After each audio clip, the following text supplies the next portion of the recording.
सुबह का India superfast में आपके साथ मैं अंजलि झा। जल्दी पैसे कमाने के चक्कर में आजकल का युवा गलत रास्ता चुन लेता है और उसके फलस्वरूप जन्म लेता है एक माफिया पाब्लो एस्कोबार, जिसे ड्रग्स की दुनिया का सबसे बड़ा माफिया माना जाता है। लेकिन भारत में ही ऐसे कई पाब्लो हैं जो सरकार और कानून के लिए सिरदर्द बन चुके हैं। कैसे, देखिए इस रिपोर्ट को। सबसे बड़ा drug mafia Pablo Escobar. Bharat में सक्रिय है ड्रग माफियाओं की टोली। लाखों करोड़ों कमाने के लिए फंसता है युवा। 3,276 करोड़ का पकड़ा गया था ड्रग्स।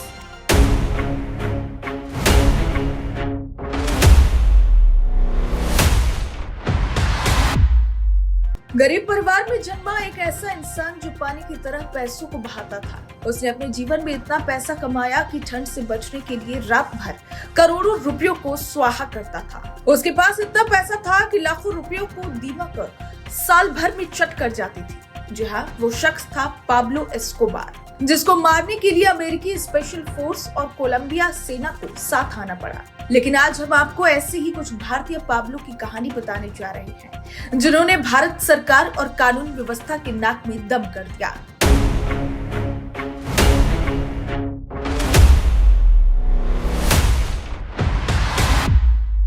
सबसे पहले बात करेंगे सौरभ चंद्राकर के बारे में, जिसे अंडरवर्ल्ड डॉन और global terror financer Dawood Ibrahim का सहयोगी माना जाता है। वो सट्टेबाजी के लिए एक online casino platform Mahadev book app चलाता था। कुछ रिपोर्ट्स में बताया गया है कि सौरभ चंद्राकर, उसकी उम्र महज 28 साल के आसपास है। उसे सट्टेबाजी की दुनिया में पाब्लो एस्कोबार कहा जाता है।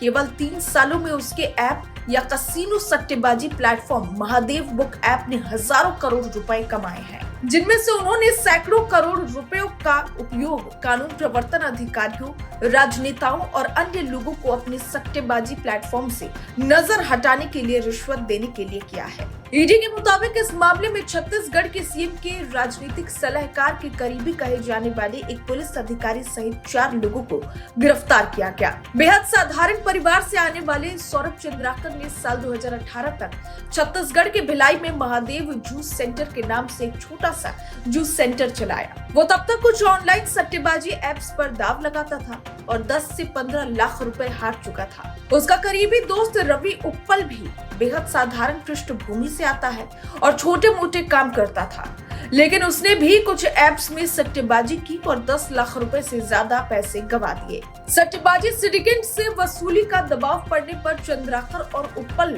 दोनों भिलाई से भागकर दुबई पहुंच गए। दुबई में दोनों ने छोटे मोटे काम किए और किसी तरह महादेव बुक ऐप नामक सट्टेबाजी ऐप लॉन्च करने के लिए पैसा जुटाने में कामयाब रहे।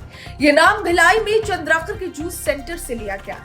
इस ऐप को यूरोप स्थित कुछ सॉफ्टवेयर कोड्स द्वारा विकसित किया गया था और 2020 में महामारी लॉकडाउन के दौरान लॉन्च किया गया था। तब से ऐप का व्यवसाय बढ़ता गया। उनके पास लगभग 2000 केंद्र थे, जहां पर 2 से 3 व्यक्ति कमीशन के लिए अपने केंद्र चला रहे थे। ऐप का कारोबार देश भर के कई अन्य राज्यों में फैल गया था। महादेव बुक ऐप के खिलाफ दर्ज मामले उन लोगों को आत्महत्या के लिए उकसाने लगे, जिन्होंने ऐप में अपनी मेहनत की कमाई खोने के बाद आत्महत्या कर ली। अब हम बात करेंगे नारकोटिक्स कंट्रोल ब्यूरो लगातार ड्रग्स माफियाओं पर शिकंजा कसता जा रहा है।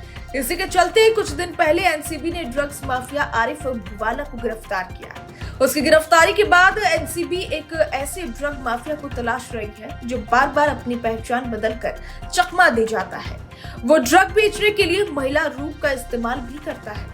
एनसीबी जिसे तलाश कर रही है वो शख्स भारत ही नहीं बल्कि बाहर के देशों में भी ड्रग्स का धंधा करता है। एनसीबी ने मुंबई में उसकी एक फैक्ट्री पर छापेमारी की, जहां वो 100 किलोग्राम एमडी एक सिंगल लॉट में बनाता था। फिर उसे ड्रग पेडलर्स और अंडरवर्ल्ड के लोगों को दुबई में भी सप्लाई करता था। एनसीबी को जांच के दौरान गिरफ्तार आरिफ के फोन से ड्रग माफिया के चैट मिले, जिसमें बिलाल, आसिफ, हाशिम भी इसी में नाम बताए जा रहे हैं। मगर ब्यूरो को बिलाल के बारे में कुछ भी नहीं पता चल रहा था, ना इस नाम से कोई डेटा मिल रहा था। दरअसल बिलाल अपनी पहचान बदलता रहता है।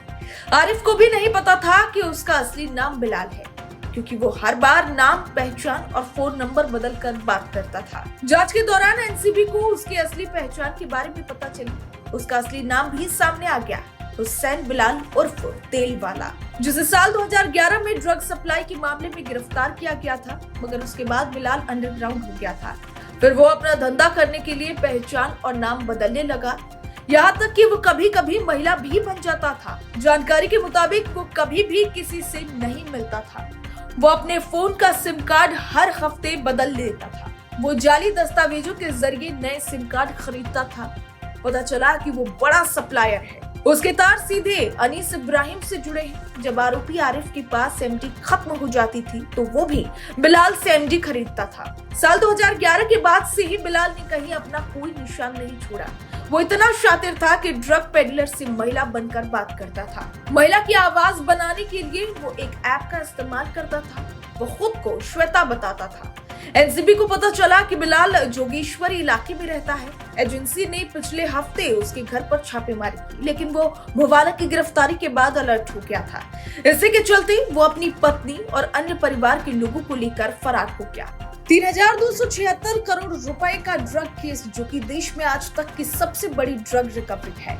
इस एमडी ड्रग केस में पुणे पुलिस ने 8 लोगों को गिरफ्तार किया। इनमें से एक युवराज भुजबल ने केमिस्ट्री में पीएचडी की हुई है। वो ठाणे जिले के डोंबिवली में एक कंसल्टेंसी चलाता था। एमडी ड्रग की फैक्ट्री खोलने का जिन लोगों का आइडिया था, उनमें से एक वो भी था। उसने पुणे के कई किलोमीटर दूर कुरकुंभ में फैक्ट्री के लिए जगह ढूंढने के लिए अनिल साबले नामक आरोपी से संपर्क किया और इस तरह से ड्रग फैक्ट्री वहां खुलाई। यहाँ से पूरे देश और विदेश में ड्रग्स की सप्लाई होती थी। पुणे पुलिस को जांच में पता चला कि लंदन के किसी सैम नाम के व्यक्ति ने 1800 किलो एमडी ड्रग्स का ऑर्डर दिया था। पुणे पुलिस ने पूरे केस की जांच के लिए 15 टीमें बनाई। कुरकुंभ की फैक्ट्री में बनी ड्रग्स अलग अलग रास्तों से जब दिल्ली पहुंचती थी तो वहां से ये ड्रग्स लंदन के लिए भेजी जाती थी। जांच में पता चला कि दिल्ली के आरोपियों ने कुछ ड्रग्स को लंदन में भारतीय मूल के एक व्यक्ति को ready to eat food packet में पैक करके पार्सल में भिजवा दिया था। इस केस में दिल्ली में किसी कुरियर एजेंसी का नाम सामने आया है। पुणे पुलिस से इस बात को वेरीफाई कर रही है कि क्या ये पैकेट लंदन में फ्लाइट से भेजे गए या फिर शिप से। दिल्ली से 3, पुणे से 4 और डोंबिवली से एक आरोपी को पकड़ा गया था। इनके पास से कुल 1,678 किलो एमडी ड्रग्स जब्त की गई थी। भारत के किसी भी शहर का इस साल ड्रग्स जब्ती का यह सबसे बड़ा केस है। 19 फरवरी को पुणे क्राइम ब्रांच ने एक कार को इंटरसेप्ट भी किया था। उसकी तलाशी में करीब 1 करोड़ की कीमत की ड्रग्स मिली थी। इस कार में बैठे आरोपियों से पूछताछ के बाद फिर पुणे से कुछ किलोमीटर दूर कुरकुंभ MIDC में एक केमिकल कंपनी पर छापा मारा गया और वहां से इस केस के लिंक फिर देश और विदेश के अन्य शहरों तक पहुंचे। कुरकुंभ की फैक्ट्री को सील कर दिया गया। ये तो कुछ ही शातिरों के नाम हैं जिन्हें कड़ी मशक्कत के बाद पकड़ा जा सका या पहचाना जा सका, लेकिन पूरी दुनिया में ऐसे सैकड़ों नाम हैं जो अब भी कानून की पकड़ से बाहर हैं।